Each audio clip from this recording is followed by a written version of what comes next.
What happens when the mind shatters? When the pieces refuse to come back? Elise Hartman once believed she was in control, a brilliant doctor, a scientist unraveling the mysteries of the mind. But now, trapped in a maze of fractured memories and whispering shadows, she faces a terrifying truth that her identity is dissolving, and something else is waiting in the silence. What if the person you trust most is the one slowly disappearing? In the quiet between sanity and madness, Elise must confront the darkness within or be consumed by it forever. The cold had a sound. Not a whistle or wind, just a kind of pressure. An ambient silence that rang in Elise Hartman's ears the moment the twin-blade chopper lifted away and left her alone in the white. The landscape was endless, a frozen plain of ridged ice and gray dusk sky. The research outpost, Facility E-17, stood like a rusted bunker half sunk into the tundra. A row of low concrete domes joined by steel walkways, its only light flickering. Behind frost-dusted glass, Elise pulled her hood tighter and clutched her suitcase with gloved fingers stiff from the cold. She had imagined something grander, something more befitting the prestigious nature of the project she'd studied for months. But E-17 was far from it. Remote, minimal, forgotten. She trudged to the steel door marked with a fading symbol, an old government sigil from a branch that no longer officially existed, and hit the buzzer. A delay. Then a mechanical hiss, and the groan of a magnetic seal releasing. Inside was no warmer. A man in a thin white lab coat stood at the threshold, arms crossed. He was tall and thin, with eyes the color of wet ash and a patchy beard that suggested he hadn't slept in days. "Double quotes Dr. Hartman," he said without offering his hand. "You're late." Elise stepped inside. The door sealed behind her with a heavy clang. "The pilot had to reroute weather conditions," she said, breath steaming. "And please, just Elise." He turned and walked without acknowledging her words. "Follow me." The corridor stretched long and low, overhead fluorescents flickering at odd intervals, the floor-gridded metal echoing each step. Elise pulled her suitcase behind her like an anchor. The man introduced himself only after several turns through the maze-like facility.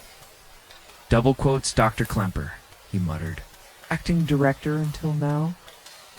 They entered what passed for a control room, a half-circle of monitors, all grayscale, displaying vitals and video feeds, though many of them showed only static or black screens. Labels beneath each screen read Subject 1 through Subject 5, looping biometric readouts. Heart rate, REM sleep cycles, galvanic skin response. She counted 5 sealed doors on the video feed, identical, labeled only by number. The subjects were inside, unseen. They'd been in total isolation for 13 months, Klemper said, lighting a cigarette despite the proximity to the equipment. No sound. No light except baseline wavelengths. Nutrients VA4. We maintain basic. Hygiene through automated systems. Elise frowned. 13 months. The last update said 10. We extended the cycle. The committee approved it. She didn't ask which committee. Questions like that didn't get answered out here. Still, the unease rooted itself deeper. In her gut, Klemper tapped a folder on the desk with a yellowed fingernail. Daily logs. Same time every night. No deviation. We're here to monitor, not interfere. We'll find no one to debate with anyway. Everyone else left. Elise blinked. Left. Why? He exhaled smoke without looking at her. Stress. Isolation. One slit his wrists. The other walked outside without a coat. Never found her. Elise swallowed. "And you stayed." "I don't sleep much anyway." Handed her a worn keycard. "You'll bunk in Lab 3. Use the intercom sparingly. Most important, do not speak to the subjects. Not under any circumstances." It compromises the integrity of their perception profile. I know the protocol, she said, defensive. Good. Klemper looked at her for the first time, really looked. His gaze unsettled her. Like he wasn't examining her face, but trying to see beneath it. They forget themselves in there, he said. It's not just sensory deprivation, it's unmaking. You understand? Elise didn't answer. She picked up the folder and left for Lab 3. Her room was a metal cell with a cot, a small sink, and a desk bolted to the floor. The single bulb overhead hummed faintly. She sat on the cot and opened the folder. Subject files, pre-admission, psych evaluations, and notes from the previous months. Oddly, Subject 3's file was nearly blank. Just an initial scan and name redacted by thick black marker. Note paperclip to the top said, removed from observation log, see Incident Report E, March 17, B. But there was no incident report. Inside, outside, the wind howled, but it was distant, caged by concrete and snow. Lise tried to focus. She skimmed the notes. Each subject had reported mild hallucinations before full isolation, hearing voices, seeing flashes of movement. Nothing out of the ordinary for long-term deprivation. What interested her most were the dream logs. Some subjects had entered lucid REM cycles despite the absence of stimuli. One had drawn elaborate spirals with blood and feces on the wall before being sedated. Another had spoken in a voice that wasn't there, unrecorded on audio before. They were sealed in. The dreams, Elise thought. That's where the experiment lives. The mind creates meaning from silence, from absence. She closed the file and lay down. Her mind churned despite exhaustion. There was something off about this place. Not just the structure or the missing files, but the way the silence felt like it was pressing inward, not outward. As if the stillness wasn't a lack of sound, but something living just beneath hearing. Sometime during the night, Elise woke to a noise, a soft thump, then another, faint, rhythmic. She sat up in the darkness. Thump, thump, from the wall. Behind her cot, she pressed her ear to it. Nothing then. Just as she turned away, a sound like whispering curled into her ear. Too soft to make out words, but it had shape, cadence, like someone saying her name. She stared at the wall for a long time before crawling back into bed. This place was going to get under her skin. She already knew it. What she didn't know was that it already had. The morning came not with sunlight. There was no dawn in E17, but with the cold. Mechanical buzz of overhead lights kicking into life. Elise stirred from a thin, restless sleep and sat up, pressing her feet to the frozen floor. The walls still radiated that strange quiet, but the thumping had stopped. She told herself it had just been the groaning of the building under pressure. The shifting of metal and cold, but deep down, the sound had felt deliberate. Her watch synced to Greenwich Mean Time, blinked 6 o'clock. Time to log the first vitals. She pulled on her lab coat and stepped into the corridor. The light here was wrong dim, but overexposed, casting elongated shadows that clung too long to corners. She felt eyes on her, though she knew she was alone. In the control room, the monitors blinked in their steady cycle. 4 of the subject's vitals were stable. Subject 5 had a rapid REM cycle spike and elevated cortisol, but nothing dangerous. Normal stress reaction to prolonged isolation. Elise clicked through the data, logging readings and noting any deviations.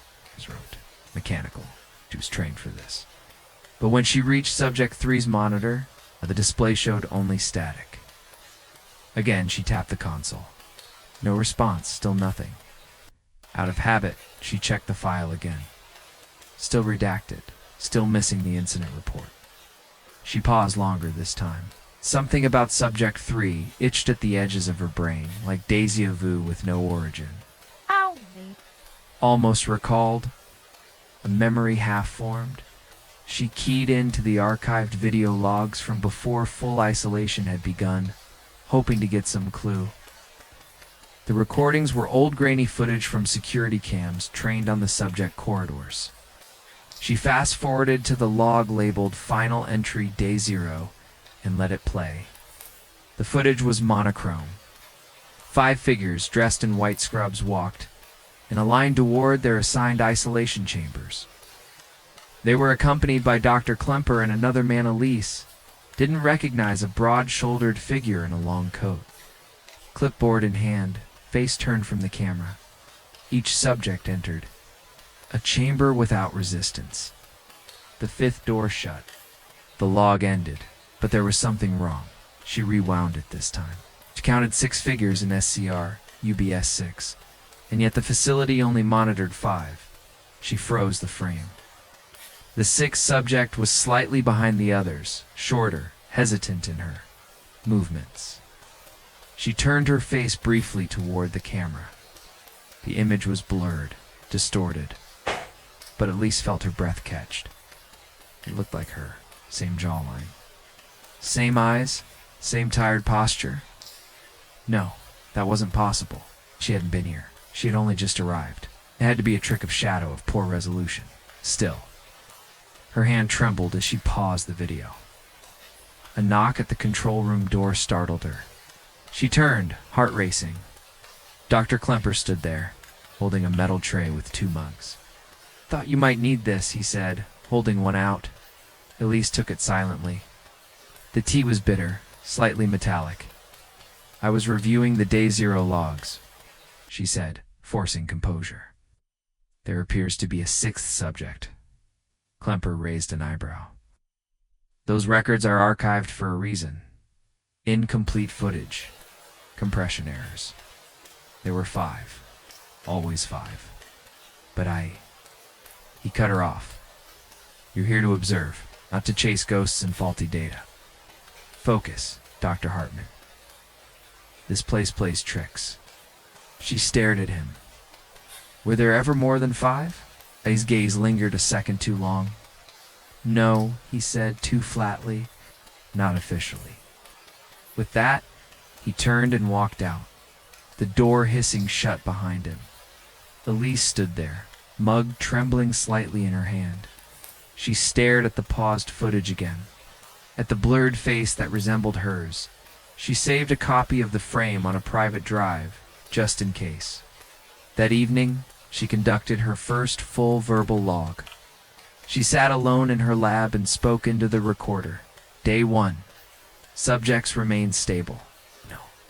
Anomalous activity in vitals except for Subject 5's stress response. Subject 3 continues to display monitor errors. Requesting tech review, though I suspect suppression or corruption of data will escalate to Klemper only if necessary. She hesitated before speaking the next part. Personal note. Audio hallucination last night. Whispering. Repeating my name. Possible hypnagogic illusion due to unfamiliar sleep environment. Will monitor. She shut off the recorder and leaned back in the chair. The lights buzzed overhead. The facility creaked. Somewhere distant, metal groaned as if under strain. Or pressure. Or breath. That night, the whispering returned. Louder. Not words this time, but a tone like a voice trying to mimic language but missing its shape. Elise sat up in bed, eyes open wide. She didn't dare move. Then slowly her room's intercom clicked on. A soft hiss of static. Stinnett. Klemper's, not hers. "You're not supposed to be awake." The speaker crackled, then went dead. Elise leaped from bed, slammed the button to call Klemper's quarters. No answer. She grabbed her coat and ran down the corridor barefoot, cold metal burning into her soles. She burst into the control room. All monitors were normal. No activity. No record of an intercom transmission, but then she noticed it. The door to Subject 3's chamber, always locked, now read, "Standby." Unsealed. The red standby light blinked slowly, as if the facility itself were breathing. Elise stared at it, frozen. In all her readings, all her prep, she'd never seen a chamber switch out of lock mode without explicit command input. The procedure required biometric authorization, hers or Klemper's. She hadn't done it. And Klemper, where was he? Elise reached for the console and tried to reseal the door. Access denied. Her own ID, freshly issued, returned a strange error. Profile mismatch. She tried again, slower this time, checking each keystroke. Same result. Her mouth went dry. A low sound caught her attention, barely audible under the hum of the monitors. Like humming. A soft, tuneless murmur, just behind the chamber door. Someone was inside. Mothied. No, that couldn't be, she was warned. Never speak to the subjects. Never open the doors. And yet, drawn by something beyond logic, Elise stepped out of the control room. The corridor leading to the chambers was sterile, gray, and utterly quiet except for the muffled hum coming from Subject 3's door. As she approached, she realized the sound wasn't coming from behind the door, but from inside her own mind. Like a memory playing from nowhere, her hand hovered above the latch. It felt warm. A brief flicker of her reflection in the door's polished surface caught her breath. She wasn't standing still in the reflection. She was smiling. She stepped back, instinctively. Then the reflection blinked, and Elise hadn't. Her breath caught. And for a moment, she felt an urge, not fear, not curiosity, but something stranger. A sense of recognition, as if she had been waiting for this door to open not just for days, but for years. A hiss escaped the seal, and with a mechanical moan, the door opened itself. Inside was not a chamber. It was a replica of her office, not the Spartan metal cube assigned to her at E17, but her old lab back at Cambridge, the bookshelves, the personal photos, even the half-filled whiteboard where she'd scribbled notes about neural mapping and false memory implantation. Every detail exact, down to the chipped corner of her old coffee mug sitting on the desk. She stepped inside. The air was warm here, strangely familiar, filled with the scent of old paper and black tea. The hum was gone. Instead, a faint ticking like a clock just out of sight. She rounded the desk, heart racing. There, sitting in the chair with her back turned, was another Elise. Same coat, same posture. The figure didn't move, just sat still, tapping one finger against the armrest in rhythm with the unseen clock. Elise opened her mouth, but found she couldn't speak. Her throat was tight, constricted. Instead, she stepped closer, one hand reaching toward the chair. Then the figure spoke quietly, without turning. "You left us in the dark." Elise froze. "You promised you'd wake us up," her own voice, but warped, hollow, as if it had come through a speaker from miles away. The figure turned slightly, revealing the left side of her face. It was identical but wrong. The skin was pale, ashen. The eye was missing, the socket hollow, black. But you forgot. Elise stumbled backward, hitting the desk behind her. It clattered noisily, but when she looked again, the figure was gone. The room had changed. It was no longer a replica of her office, but a bare chamber again, concrete walls, a cot, and a flickering ceiling light. No furniture, no photos, just a mirror on the far wall. She turned to run, but the door was gone. Only the mirror remained as she stepped toward it. Reflection stared back, but it wasn't in sync. The Elise in the mirror tilted her head slightly, studying her. Then it smiled. "You're starting to remember." Elise backed away. "That's good." Then the light cut out. Total darkness swallowed her. When Elise awoke, she was lying on the cold floor of the corridor outside the chambers. Her mouth was dry. Her skin was slick with sweat. The door to Subject 3's room was sealed again, locked. Back to lockdown mode, restricted. Had it been a hallucination? A sleepwalk? Stress-induced hypnagogic trance? Her wristwatch still ticked, its second hand moving steadily. It was 4:36. She rose to her feet unsteadily and stumbled back to the control room. The monitors were normal. All 5 subjects stable. Subject 3's feed was once again blank. Only one thing had changed. The console now displayed a new line of text at the bottom of the main screen. She hadn't seen it before. Running observation cycle. Phase TWO integration. What was Phase 2? There had been no mention of it in the protocol documents. She opened her laptop, pulled up the internal directory, and searched for the term. No results. She checked her own personnel. File out of instinct, it was locked. She overrode it with admin privileges. The photo was hers. The credentials were correct, but the note beneath her employment entry chilled her. Subject relocated to control cohort following conditioning breach. Memory rescript? Successful. Phase 2 active. Do not inform. Her head swam. The cold room tilted. She wasn't the doctor, not originally. She was the subject. She was the one who'd been in the chamber, the voice in the intercom, the whispering in her dreams. The distorted footage, they weren't signs of madness, they were memories resurfacing. And now that she'd seen inside the chamber, there was no going back. The walls around her were no longer just metal and concrete. They were layers fabrications to cage her mind. A simulation, maybe? Or worse, her own brain's protective delusion. A click came from behind her. The control room door opened. Klemper stood there, but his expression wasn't annoyed or surprised. It was calm, resigned.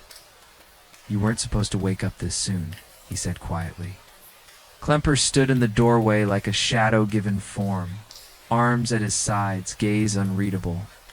Elise stared at him, her throat tight, the words caught behind a pressure in her chest.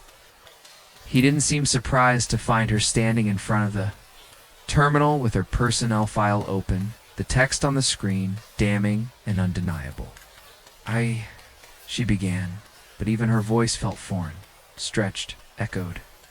You weren't meant to look at that, Klemper said quietly, as if discussing weather. Elise backed away from the console. What does it mean? What is Phase 2? He took a slow step forward, letting the door hiss shut behind him.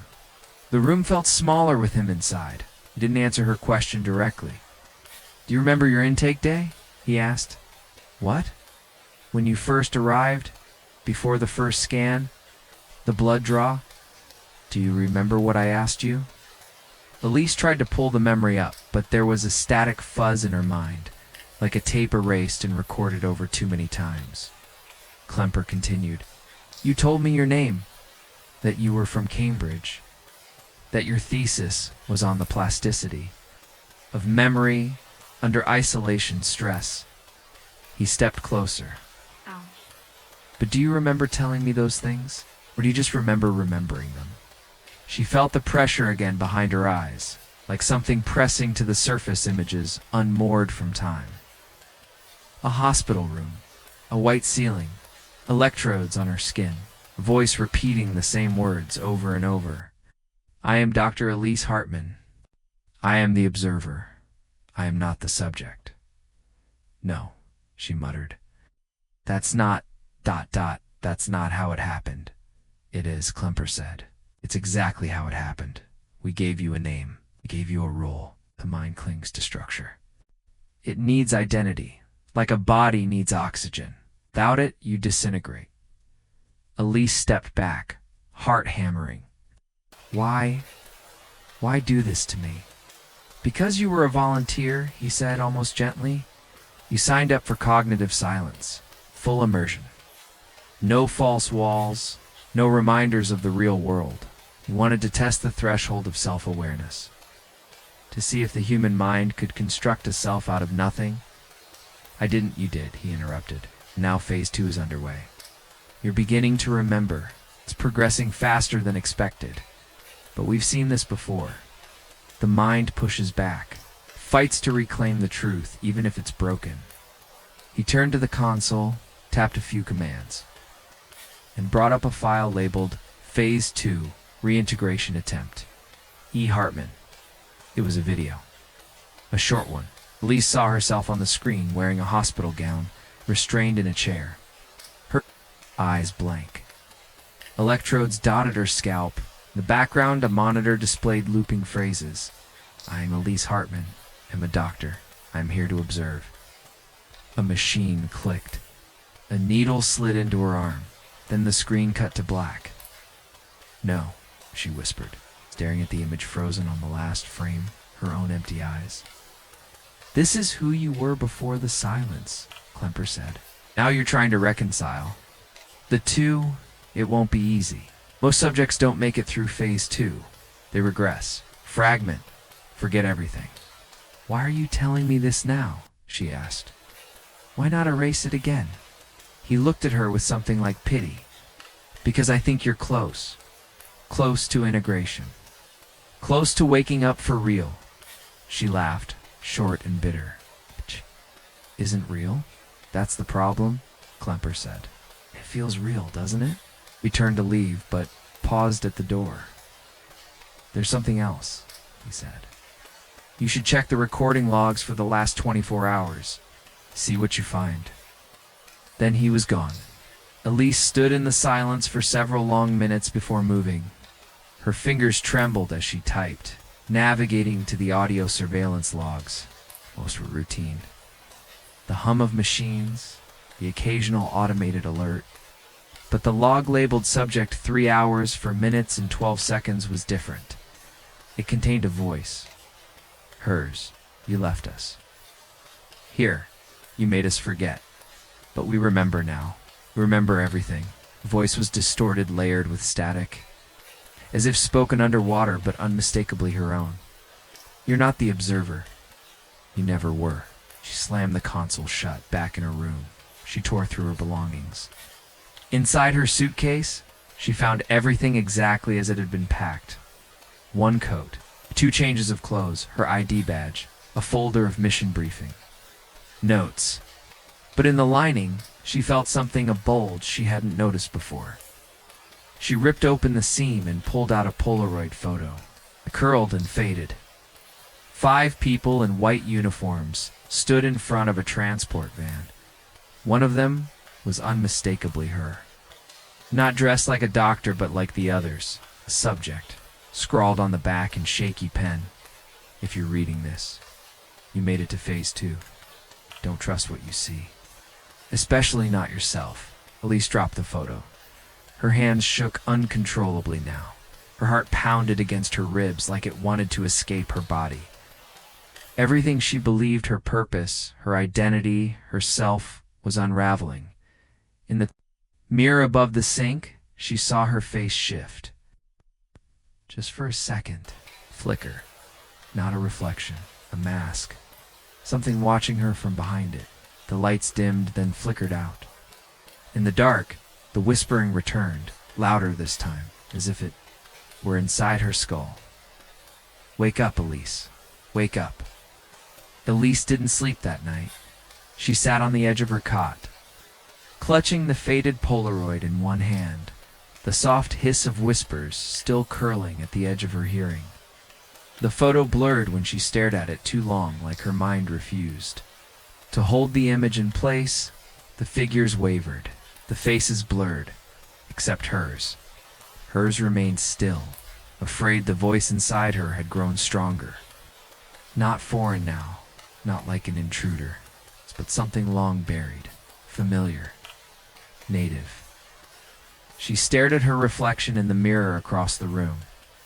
She looked the same, but not right. Her skin too pale, her pupils dilated, her expression hollow. Like someone performing the idea of Elise Hartman, but not truly living it. The words on the back of the Polaroid, repeated in her mind like a mantra. Don't trust what you see, especially not yourself. She left her room quietly, walking, barefoot again, across the cold metal floor. The corridor lights had dimmed for night cycle. leaving everything steeped in deep blue and shadow. Her footsteps made no sound. Even the hum of the facility's machines had dulled as if the building were holding its breath. She didn't go to the control room. Instead, she walked past it, toward the maintenance wing. Lemper had always said it was off-limits due to power grid irregularities, but that had always felt like a weak excuse. Elise's instincts now screamed at her to go further.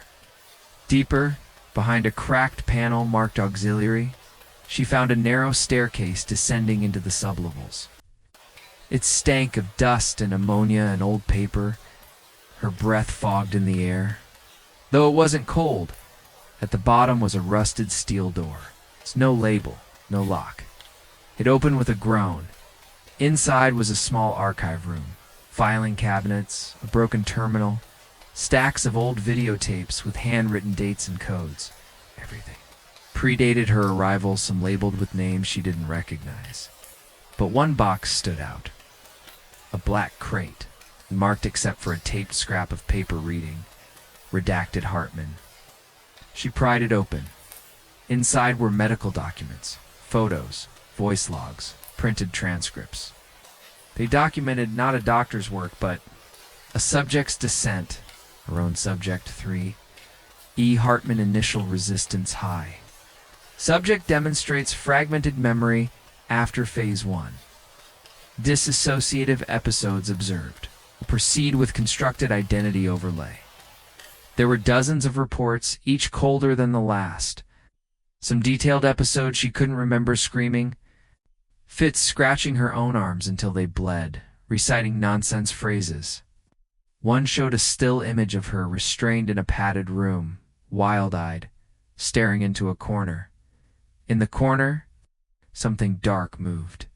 The image resolution was poor, but it looked like a figure, blurred like smoke, standing behind her. No mention of it in the notes. Elise dropped the paper. Her breath came fast. These weren't just medical files, they were evidence of a procedure she never consented to, of a life rewritten, being erased behind her. Something moved in the dark. She spun around. No one there, but the door had quietly shut. She tried it, locked the lights, flickered, and the whispering returned. But this time, not in her mind. This time, it came from the far corner of the archive room. A voice she couldn't place. It's a rasp, not quite human. You wanted silence. Now listen. Asterisk papers fluttered. Cabinets rattled. The lights snapped off completely. Total blackness. And in it, a shape began to take form. Vague, tall, shifting like smoke with weight. It wasn't human. It was a memory that had learned how to move. Elise backed away, hands groping the wall for a way out. The shape followed her. It didn't walk. It bled forward, like ink spreading into water. She slammed her palm against the door. Nothing. The whisper grew louder. You are one of us now. A flash, a strobe of light. And for a second, Elise saw them. All 5 subjects, standing in the room, faces blank, pale, lips sewn shut, and then silence. When she awoke, Elise was back in her bed, as if nothing had happened. The lights were on.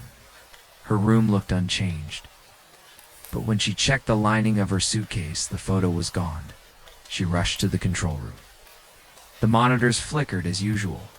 Subject vitals steady, no breach detected. But something had changed. The file for Subject 3 was now visible, no longer corrupted, longer sealed, and the name beneath the image was clear. Elise Hartman, the photo. Attached wasn't her. Not exactly. It was a woman who looked like her. Eyes wider, mouth wrong, smile too perfect, like a copy drawn from memory by someone who had never seen a real person. She checked the logs. According to the system, Subject 3 had never left the chamber. But that couldn't be true. Elise was Subject 3. So who had walked into E17 as Dr. Elise Hartman? Shadow passed across the monitor. She turned. Klemper stood in the doorway, but he wasn't alone behind him. 5 figures. The subjects, they stood motionless. Their eyes black, mouths sewn shut with surgical precision. Yet Elise heard them inside her head, symphony of voices whispering her name. Klemper stepped aside. "They're ready for you now," said. The figures raised their hands in unison, pointing toward the screen, toward the image of her false self. Elise backed away. "No," she said, "this isn't real. This is part of the program. I just have to." "There is no program," the voices whispered. "There is only us, the quiet ones, and you belong to us now." And then the lights in the facility went out. Darkness in E17 wasn't like ordinary darkness. It was total. It's not just the absence of light, but of meaning, of certainty. It felt thick, like fog pressing against Elise's skin, filling her nose and mouth, making it hard to breathe. She backed away from the console, heart pounding, trying to find her bearings. The emergency backup lights should have kicked in, but nothing came. Only black, the faint echo of footsteps, but they weren't. Hers soft, measured, multiplying. They circled her. She pressed herself against the cold metal wall and reached for her badge to access her flashlight app. The screen glowed for a moment, blue, flickering, and in its weak reflection on the steel wall, she saw them, the quiet ones, the subjects. Their faces hovered in the dark like pale masks, eyes black, mouths sealed or removed entirely. But worse than their appearance was the stillness, their absolute refusal to move, even when observed. They just stood like watchers, not living, not dead. And yet she could feel them inside her mind. Whispers twisted into her thoughts, not sentences now, but feelings, regret, displacement. A growing itch beneath her skin, like her nerves were rejecting her body. Her mind fractured into 2 parallel lines. The Elise she thought she was, and the Elise who had always been here, waiting. That data-knee. She turned and ran. Through the corridor, past the archive room, into the backup wing, where only storage and maintenance systems were housed. The lights flickered once, then steadied faint green emergency illumination guiding her path. In one of the far rooms, she found it, a medical pod. Large, tubed, labeled in red. Cognitive immersion, Phase 2, Subject 3. INCEIA was open. The restraint clamps were unlatched. The wires dangled like veins torn from flesh. Elise stepped closer, hand trembling, saw something inside. A handprint, small, familiar, burned into the condensation on the interior. Glass her hand. A monitor beside it blinked with a single line of text. Immersion unsuccessful, personality anchor UNSTAB. Her breath caught. Her knees weakened. This was the pod. The one used to trap her mind, to place her into the delusion of being the observer. But now it lay open, empty, rejected. Because she had remembered, because she had begun to resist. But if she was out, ... who was still in? She felt something in her throat, like a cough trying to form, but it wasn't air she was choking on. It was a voice, not spoken, not thought. Given to her, we all made a choice. She spun. Klemper was there, standing at the threshold. But he, low KED, wrong now, as though he were struggling to keep his shape. His face flickered at the edges. His eyes changed color in the dim light. His shadow moved independently, twitching like a spider. "You volunteered for full immersion," he said calmly, though the voice was layered now, his voice and someone else's. "You wanted to know what the mind could survive, how many versions of itself it could burn through before it collapsed." "I didn't know it would be permanent," Elise said, backing away. I didn't know you begged us to go deeper, he said. You asked to be emptied, Elise. To see what was underneath your sense of self. He stepped aside, gesturing to a screen on the wall. It flickered on. A video played. Another Elise, eyes glazed, mouth twitching, seated in a sterile lab room. She spoke in halting rhythms. I give up my name, my memories, my past. I want to be reborn as nothing. I want to see if the soul has weight. The woman stared directly into the camera. I will become one of the quiet ones. The video cut out. Elise shook her head, voice hoarse. I never you did, he said, and now you are. A pulse rang through the room. A low-frequency hum. The walls pulsed subtly, as if the building was alive. Feeding. You remember now, Klemper said, but only part of it.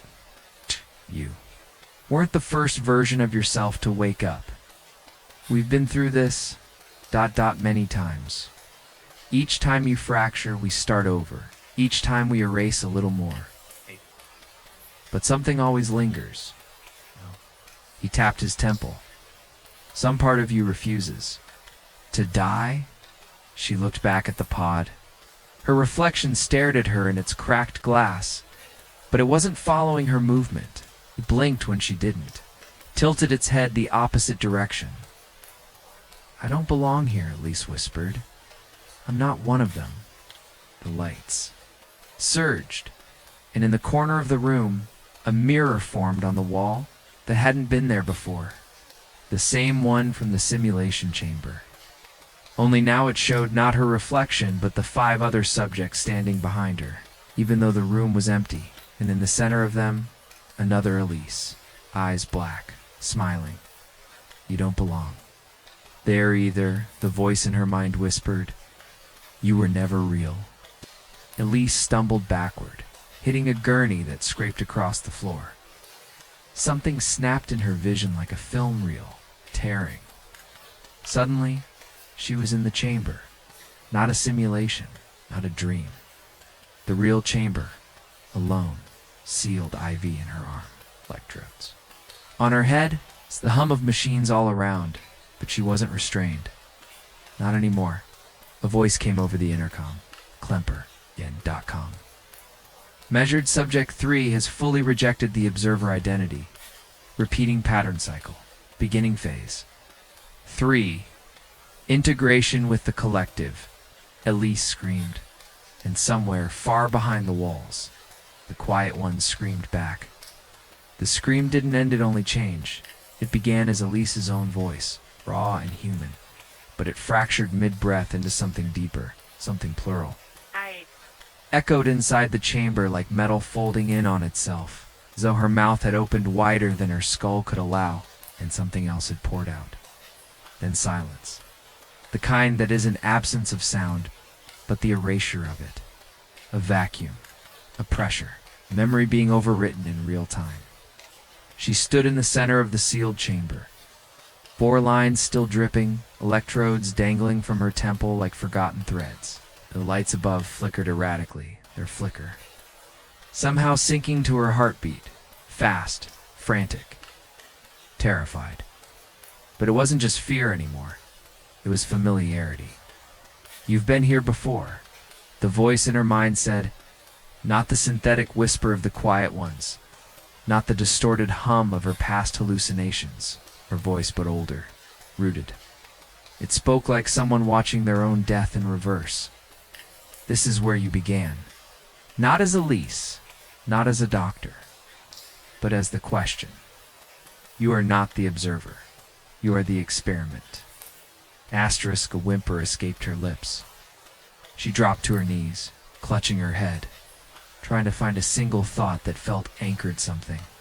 That was hers, not implanted or looped. But everything slipped through her hands. Her name felt like paper soaked in oil. Even her own face, in memory, began to blur. The intercom crackled again. Klemper's voice. Subject 3 shows signs of cognitive displacement. Good. She's fighting us less now. initiating final loop before integration. Rebirth begins now. The walls of the chamber shifted, not physically, but perceptually. What had been sterile white turned into the lab again, her lab at Cambridge, but now wrong, melting at the edges. Like a dream trying to rebuild itself from corrupted data, Elise stood slowly, trembling. There was a desk, her desk, but the papers on it were blank.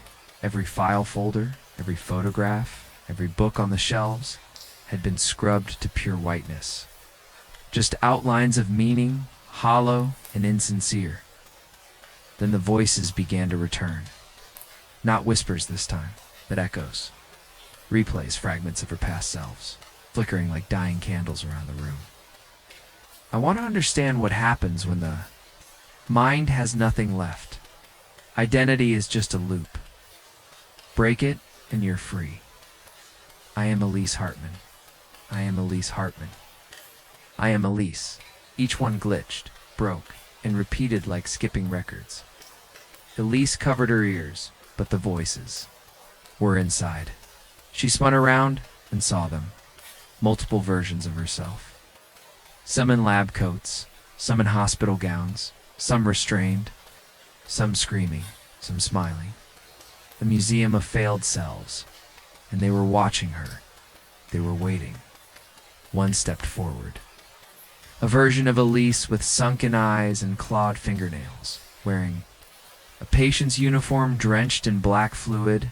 We all thought we were the real one, she said, but we're just fragments. And you're next. Elise backed away, stumbling into the desk. The mirror above it shattered with no touch, revealing not her reflection, but the face of Subject 3 as seen from the outside. Dull-eyed, open-mouthed, vacant, it blinked and spoke.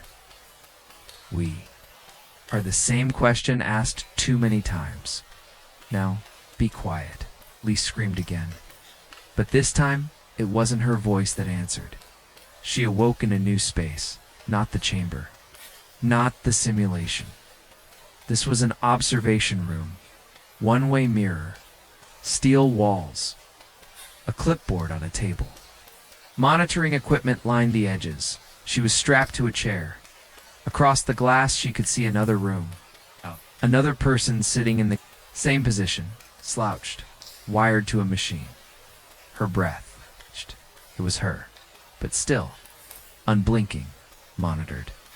A label printed on the mirror wall read, Subject 3, Hartman, lease status, integration, pending. She tried to scream, to move, but her limbs were numb. Her mouth wouldn't open. A small speaker on the wall clicked on.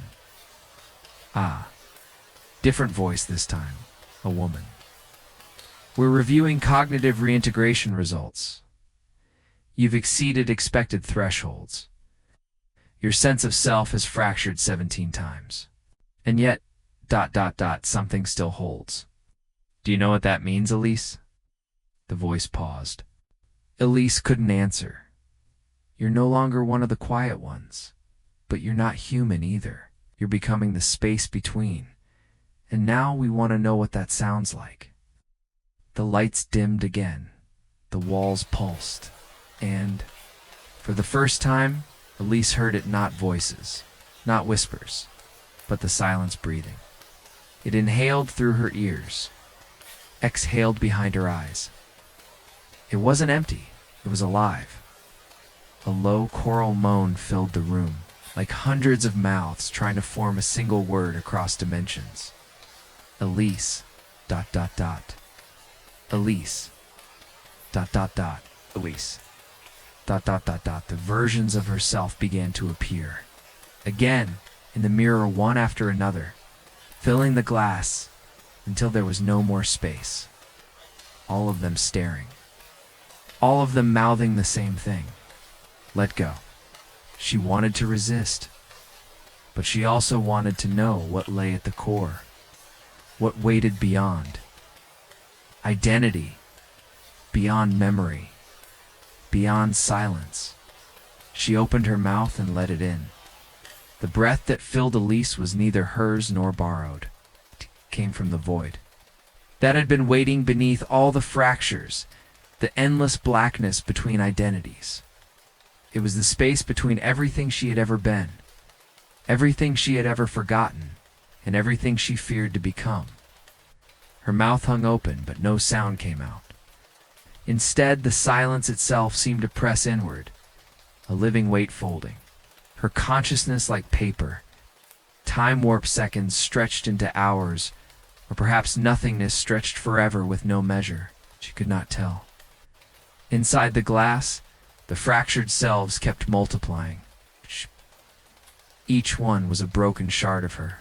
Psyche an echo from some lost past, a memory rewritten, a nightmare half forgotten.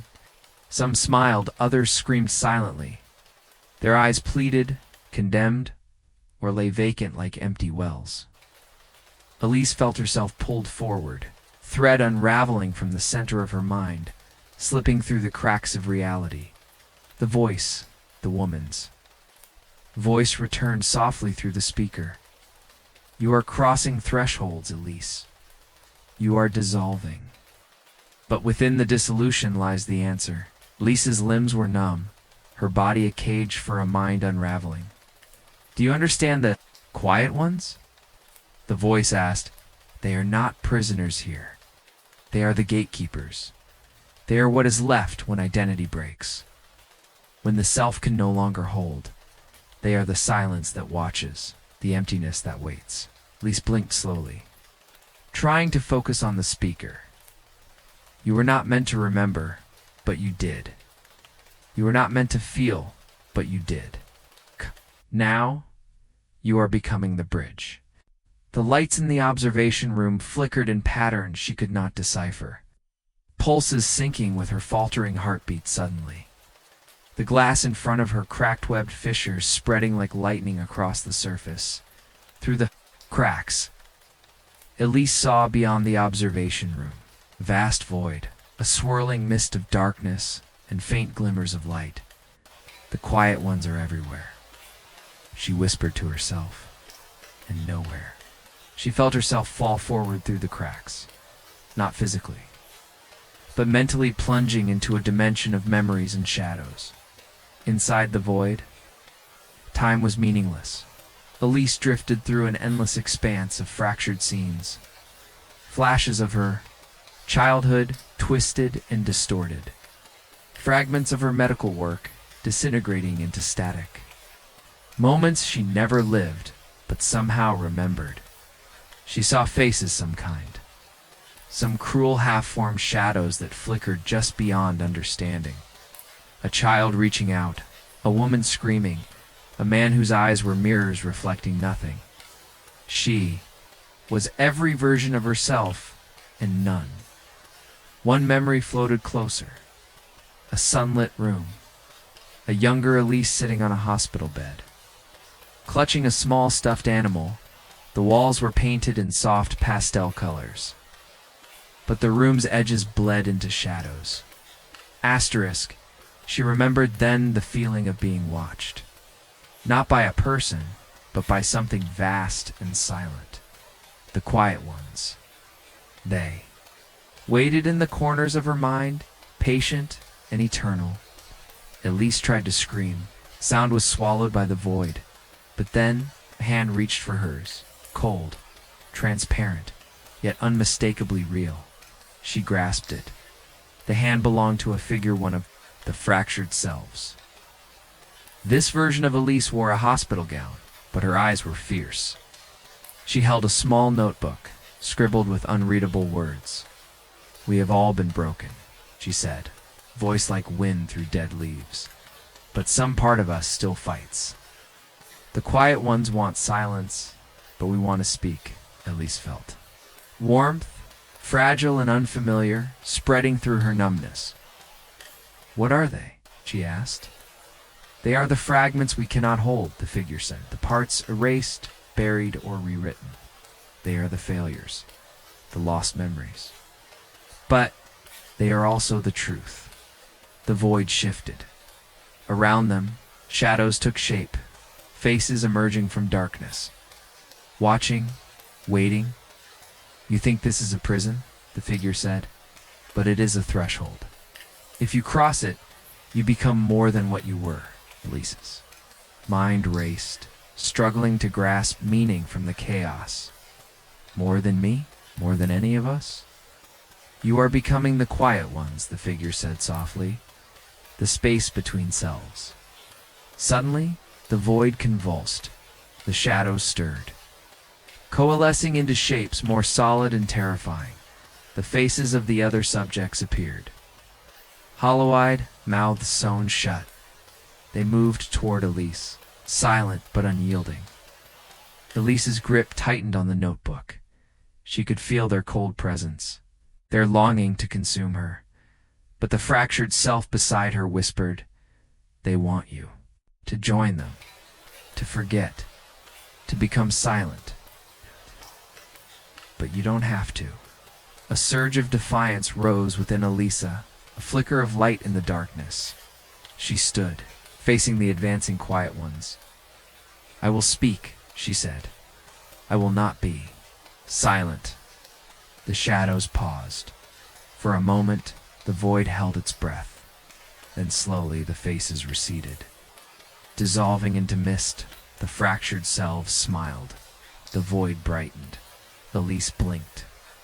She was back in the observation. The glass was whole again.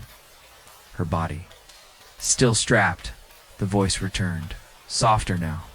"You have passed the threshold. But this is only the beginning. Integration is near." The lights stabilized. The machines beeped steadily. Elise closed her eyes. Inside, quiet ones whispered. But now she understood. They were not enemies. They were pieces of herself, fractured, but alive, and she was no longer afraid. She was ready. The room was colder than before, sterile and silent, except for the soft hum of machines measuring her vitals. Elise lay strapped to the chair, every muscle aching as though the very act of existing had become an unbearable weight. Yet inside, something else was stirring, something ancient and fractured. Whispering in a language she almost remembered, the voice from the speaker returned, calm, measured, but with a strange urgency beneath the surface. Subject 3, Elise. "Hartman, you have crossed the boundaries we set. You have fractured more than expected. Now we will begin the integration." A new sensation bloomed inside her, cold seed pushing against her consciousness, spreading tendrils through every corner of her mind. It was the quiet ones, not as distant watchers, but as part of her insider. "Integration means becoming whole," the voice explained.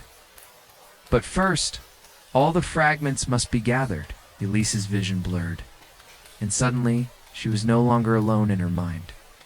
The fractured selves returned, converging around her like a twisted congregation. Some were pleading, others accusing, all desperate to be heard. "I am the real Elise," one screamed, eyes wild with terror. "No, I am," another whispered, voice breaking like a thread. "We are all you," the voice inside her whispered, "and none of you is."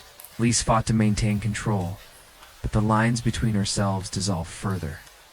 Memories and emotions collided in violent waves. Pain, loss, joy, and despair all mingled into a maelstrom of identity. The chairs. Restraints seemed to fade as her mind slipped free, traveling through the tangled corridors of her fractured consciousness. She saw flashes of moments she never lived, painful experiments, experialized rooms, endless cycles of erasure and rebirth. She realized the quiet ones were not just fragments of her past selves. They were echoes of every attempt to break free, every failure, every surrender. Suddenly, a new presence emerged, a dark shadow behind the swirling chaos. It was the core of the quiet ones, the silent space between selves that had waited patiently for her. "You must accept us," it said, voice deep and resonant. "Only then can you be whole." Elise felt herself pulled toward the shadow, terrified and yet strangely drawn. The boundaries of self collapsed completely as the shadow enveloped her, filling every empty space with cold, consuming silence. But then, at the edge of oblivion, a spark ignited, a fragile light flickering against the dark. "I am still here," Elise whispered. The light grew, pushing back the shadow. The quiet ones recoiled, momentarily disoriented. With effort she didn't know she had, Elise grasped the spark and pulled it into herself. Suddenly the chaotic voices calmed. The fractured selves began to harmonize, merging into a new, imperfect, whole Elise opened her eyes. She was back in the observation room. Alone, the restraints had released. The machines beeped steadily. She was herself, no longer broken, but not entirely whole.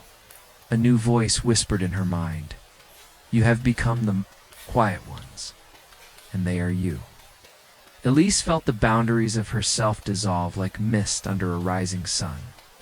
The cold sterility of the observation room faded, replaced by an infinite expanse of darkness, speckled with shifting stars of memory and thought. She was everywhere and nowhere at once, no longer simply a fractured mind trapped inside a clinical cage, but something else, something new and terrifying. The quiet ones had ceased to be mere fragments or ghosts. They were no longer watchers or prisoners, but integral threads woven into the fabric of her consciousness. They whispered not in accusatory tones, but in gentle murmurs, echoes of herself, the parts she had lost, parts she had refused to face. For the first time she understood, they were not her enemies, they were her. The silence between thoughts was not emptiness, but presence. The fractures were not wounds, but pathways. Elise breathed in the vast quiet, and in it she heard 1,000 voices, not chaotic, but harmonized, not disparate, but entwined. They spoke the language of fractured souls, knit into a singular, shifting being. The quiet ones were not silence forced upon her. They were silence chosen, a refuge and a revelation. She felt herself stretch, elongate, dissolve, and reassemble in the same breath. Her memories flickered before her like scenes on cracked glass: the childhood hospital room, the cold labs, the faces of other versions of herself, each one lost. Yet here they all were, contained within her, not erased, but embraced. The paradox was clear. She was no longer just Elise Hartman, the doctor, the patient, the subject, but the sum of every attempt to hold on and every surrender to oblivion. A living echo of existence itself.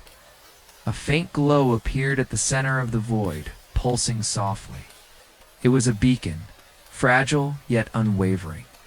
Drawn to it, Elise moved closer. The light was warm, a stark contrast to the cold shadow that had once consumed her. She reached out with trembling hands, feeling the infinite weight of everything she had been, everything she was now becoming. As her fingers brushed the glow, a profound calm settled within her. She realized this light was hers, not a remnant of who she was, but a seed of what she could become. For the first time in what felt like an eternity, she felt peace. Yet peace was not submission. It was acceptance. Acceptance of her fragmented past, acceptance of the silence that had haunted her, acceptance of the fractures that made her whole. The voice, the woman's voice that had guided her through the integration, returned. Softer now, like a sigh carried on the wind. You have crossed the final threshold. You are no longer broken, nor whole in the old sense. You are the quiet ones incarnate, the space between selves, the infinite question. Elise closed her eyes, the glow pulsing in rhythm with her heartbeat. The room, the machines, the clinical cage, all fell away like a distant memory. She was everywhere, nowhere, all at once. She thought of Klemper, the man who had orchestrated this experiment, who had tried to control her mind and shape her soul. He had sought to break her, to dissect the essence of identity. But in the end, he'd created something unexpected, something beyond control. Elise's mind expanded, touching the edges of existence, bending reality like light through fractured glass. She glimpsed the quiet ones, not as prisoners, but as keepers of a secret humanity, that identity is fluid, fragile, and infinitely complex. That silence is not death, but a space for rebirth. And in that space, she was free. The fragments of herself, the screams, the memories, the lost voices coalesced into a singular harmony. They were no longer lost pieces, but the chorus of a new self. Elise's breath slowed, her heart's frantic beat steadied. The quiet was not emptiness, but a vast ocean where she could float, anchored yet infinite. A soft warmth spread through her chest, a quiet fire kindled by the truth she had uncovered. To be whole was to embrace the fracture, to live in the silence between the screams. She opened her eyes. The infinite darkness faded, placed by a dimly lit room. A new place, unfamiliar, yet safe. A single window showed a distant horizon. Faintly glowing with the promise of dawn, she stood, no longer strapped or confined. For the first time in years, Elise smiled. She stepped toward the window. Outside, the world was waking. Inside, the quiet. Ones whispered their final song, a lullaby of endings and beginnings. Elise listened, and in that song she found herself. The quiet ones were not gone. They were part of her now, the echo and the silence, the breath between heartbeats, and she was ready to live with them. Are you ready to face the silence? Dive into the quiet ones, a haunting journey through fractured minds, hidden truths, and the thin line between reality and madness. Experience the fear, the unraveling, and the ultimate question. Who are you when there's nothing left but the space between? Unlock the story, embrace the unknown. Discover the quiet ones.